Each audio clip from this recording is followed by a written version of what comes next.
Sequels can be awesome games, or they can ruin a franchise. For every Super Mario Bros. 3, there's a Ghoul Patrol.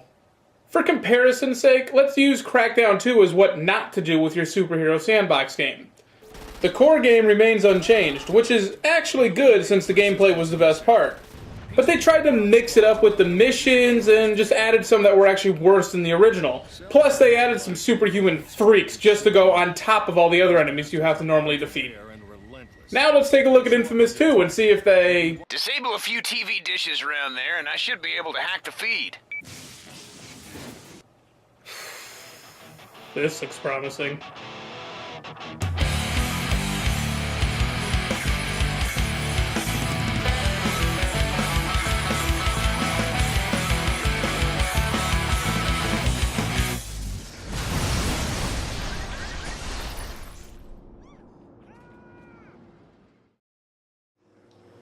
Welcome back to inFAMARCH, and today we're looking at inFAMOUS 2. Set in New Marais, this game looks to improve upon what made the original great. Before we jump in, we get to choose what karma path we want to pursue. No, it's not story select like Sonic Adventure 2, it's giving us the benefit of an extra karma boost if we have the trophies from the first game. Yep, for the first time I can remember, the trophies are actually useful. Probably the only time.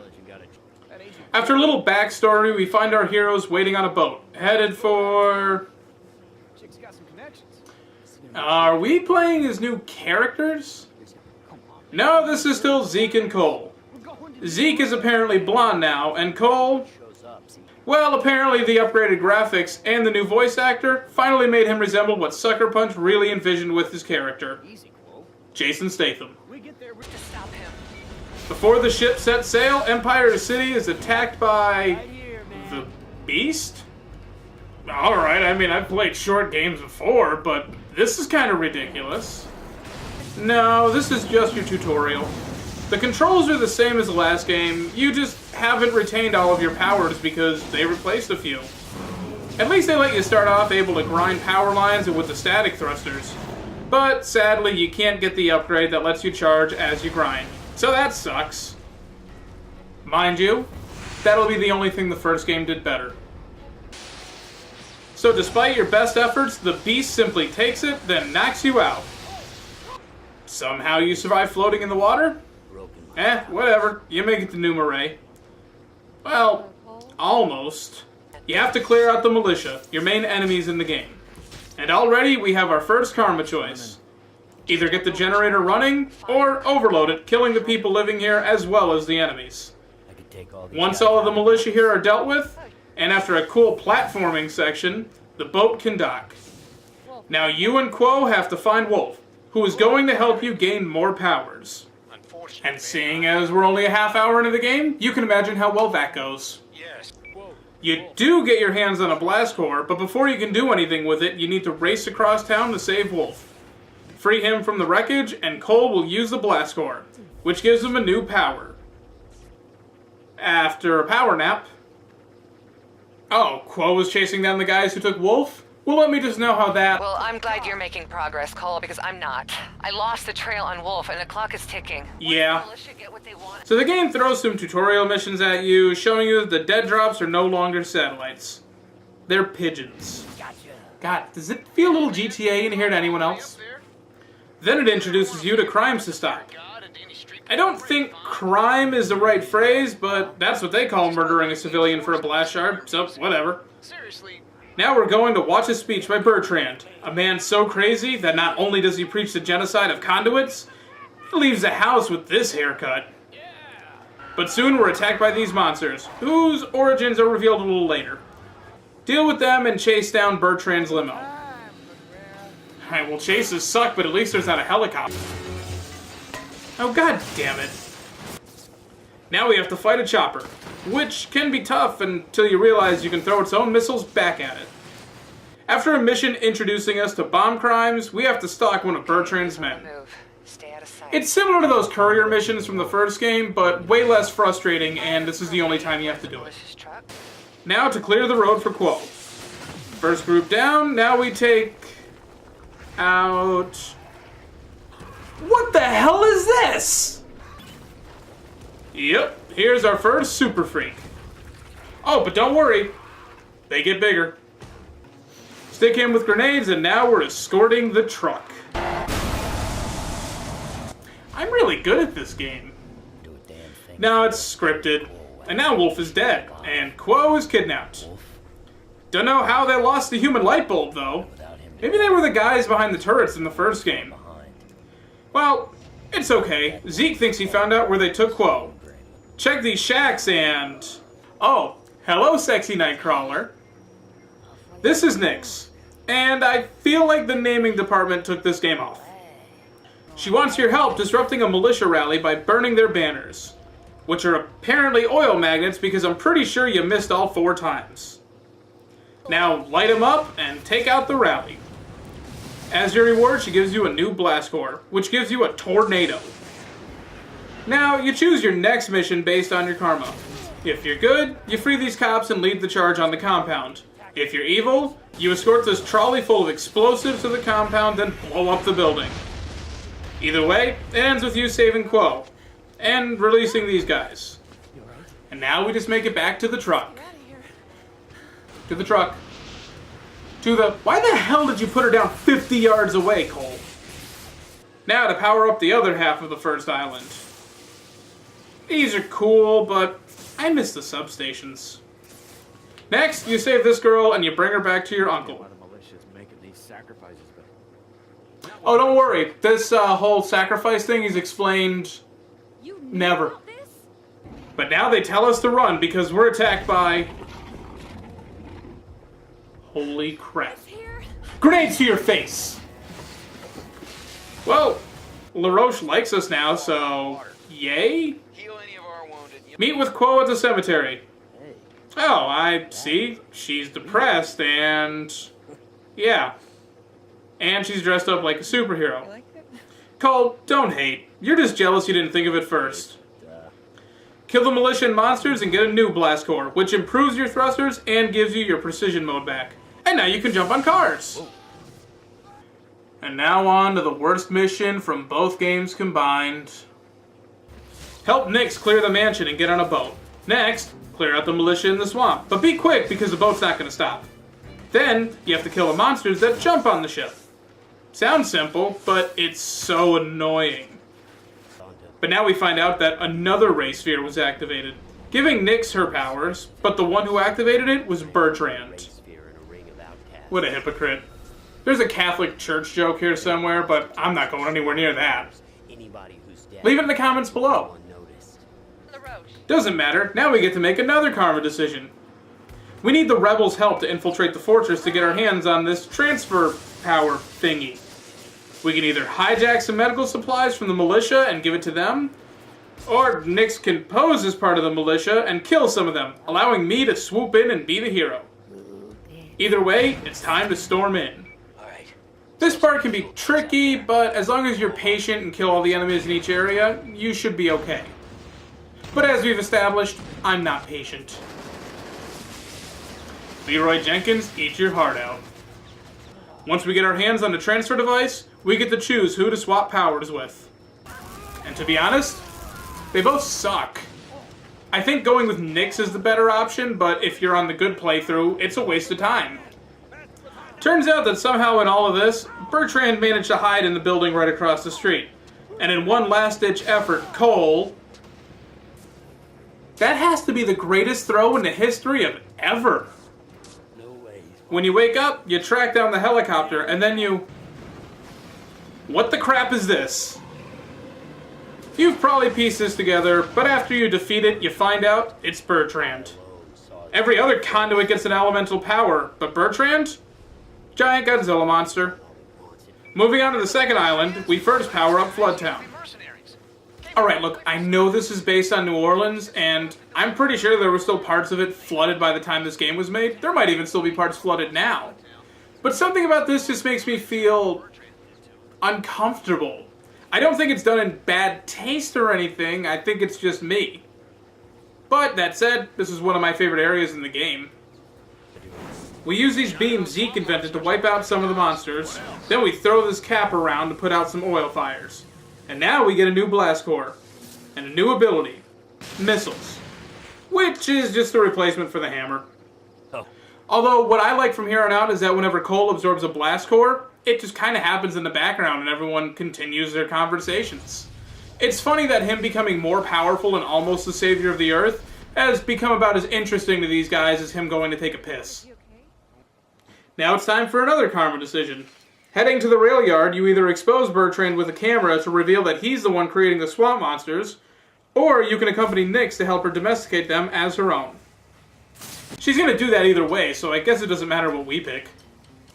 Now you meet up with Zeke, who found a nuke? Lord love the bomb, man. Old Bertrand. Yeah, apparently they just have these laying around in New Orleans.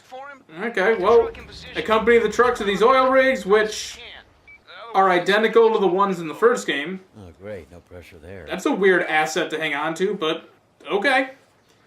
Launch the nuke into the beast's stupid face, and he teleports to you, bringing the blast with him.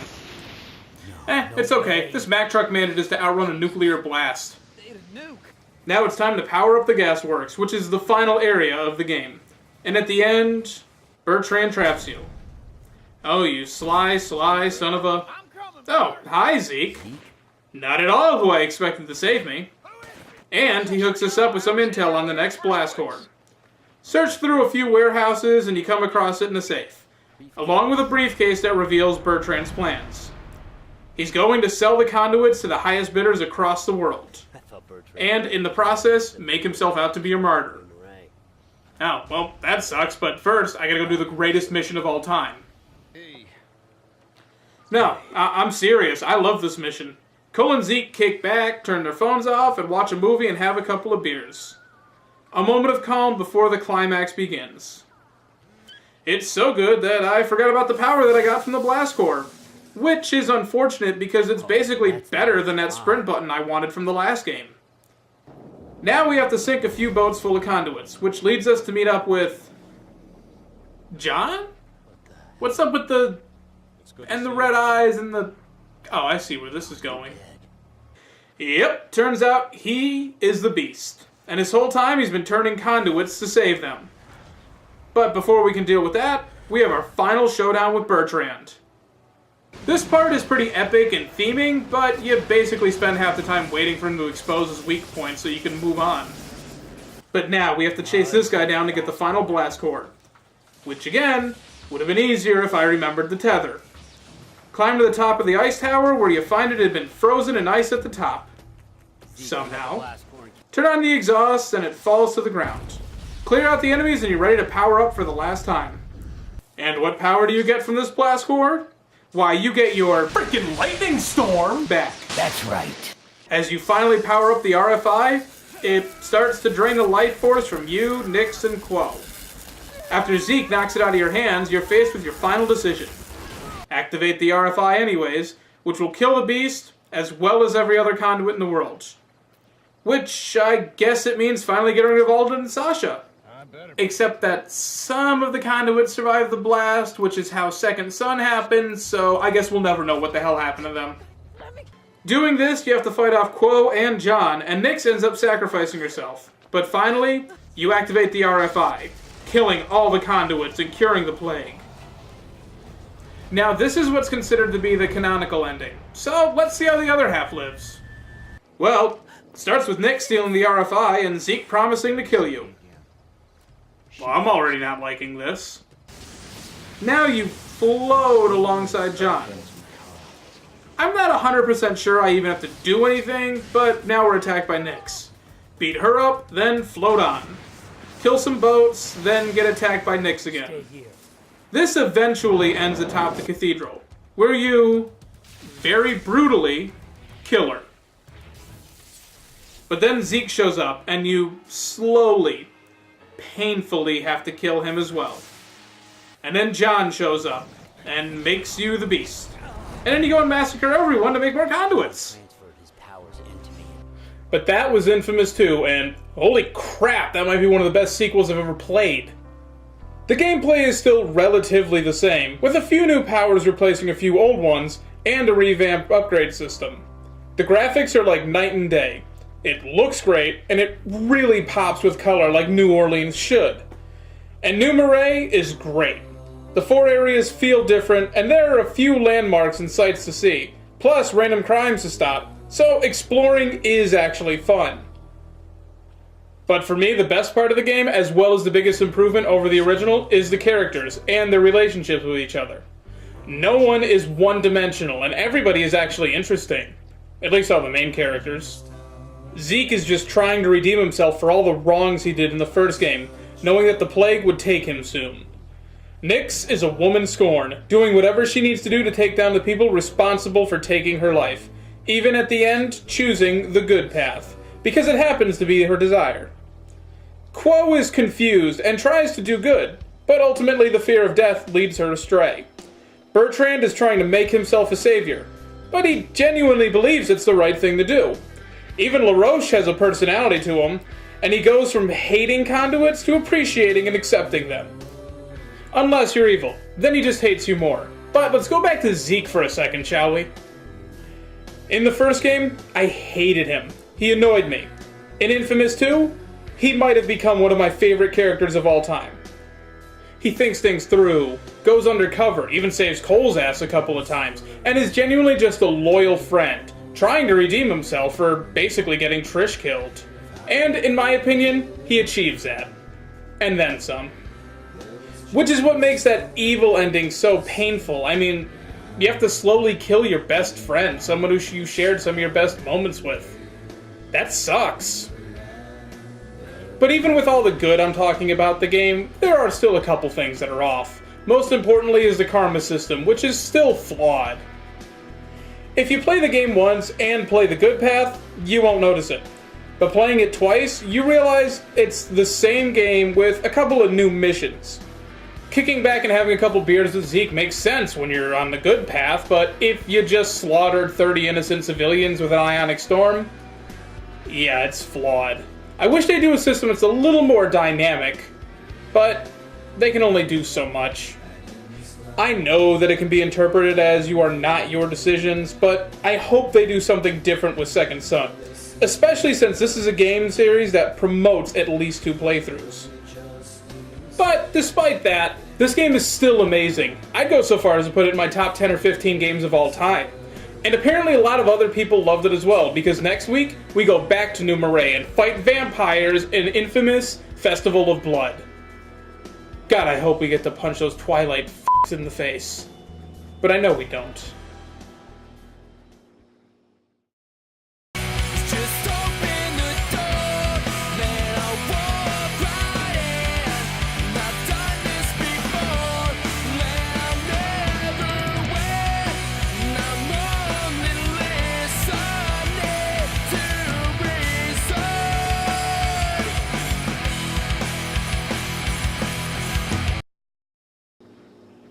I didn't have anything funny to go at the end of the video this week, so, here's what I thought was the funniest moment in the entire game. Now this ought to put a few rumors to rest. Single ladies of New Marais, time to put the rumors to rest. Yes, Cole McGrath is single and looking for love. Sure, you might have seen him running downtown, doing his best to act like a badass, but the simple truth is, man's a puppy dog on the inside. Loves all the standard crap. Long walks on the beach, brushing ladies' hair, romantic picnics with cheese. And if you think you got what it takes to tame the heart of this proud warrior, give him a call. Will you be his greatest adventure?